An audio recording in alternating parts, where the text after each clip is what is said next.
इस जमाने में जहां देश और दुनिया बढ़ते ग्लोबल वार्मिंग, पानी की समस्या, बिजली की समस्या और प्रदूषण की वजह से चिंतित है, समस्याएं लोगों को इतनी हो रही हैं, बीमारियां इतनी ज्यादा उत्पन्न हो रही हैं और जब गर्मियों का समय आता है उस समय देखा जाता है किस तरीके से जल संकट कई राज्यों पर मंडराता है। बिजली की समस्या कई जगह पर देखने को मिलती है। बिजली की कटौती जो है वो इसकी वजह से लोगों को काफी दिक्कतें होती हैं। तो वही बता दें कि इसी बीच आईआईटी मंडी के शोधकर्ताओं ने एक और कीर्तिमान हासिल किया है, एक और उपलब्धि हासिल की है, जहां पर जो वेस्ट एनर्जी है उससे बिजली का उत्पादन जो है वो किया जाएगा। ऐसा डिवाइस जो है आईआईटी मंडी के शोधकर्ताओं की ओर से उनके द्वारा बनाया गया है। बता दें कि आईआईटी मंडी के शोधकर्ताओं ने ऐसे एडवांस थर्मो इलेक्ट्रिक मटेरियल का निर्माण किया है जो वातावरण में मौजूद वेस्ट एनर्जी को बिजली में तब्दील कर सकेगा।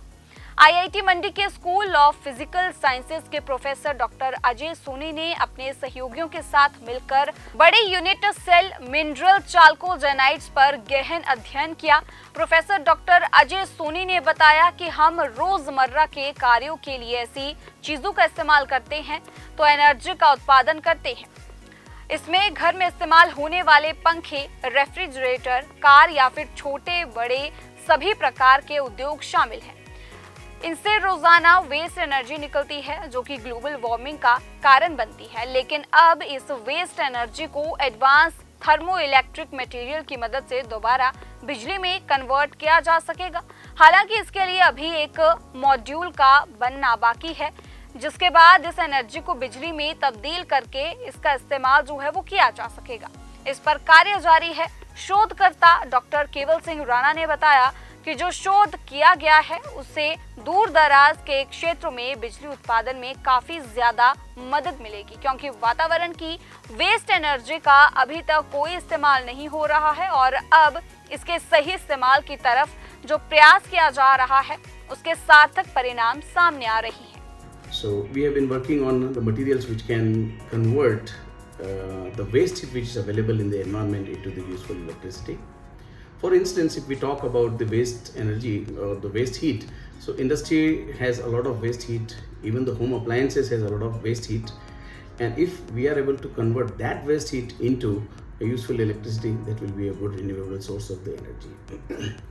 So in last 5 years we have been working on some of the synthetic minerals which have a special property, where if you talk about the atomic bonding which affects the thermal conductivity, so these materials are extremely good for the thermoelectric power generation, and these materials are also good for the thermal management in the electronics or the low power electronics. The idea is you want a material which has a very good electrical conductivity, and at the same time it should be poor thermal conductor, because we do not want the thermal heat to be carried from one end to the another end, so that we have a continuous source of power, because these materials have a parameter called thermoelectric power, or we call it as a Seebeck coefficient, which represents the material.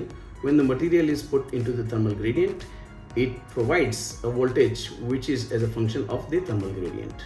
So we have prepared these sulfur salt compounds and supranic compounds by melting at high temperature and at high vacuum. Due to their inherently poor thermal properties and high electrical properties, now we will develop a thermoelectric module which will convert heat into electricity by power generation at remote area like high mountain, at desert area, and also possibly for some deep space missions.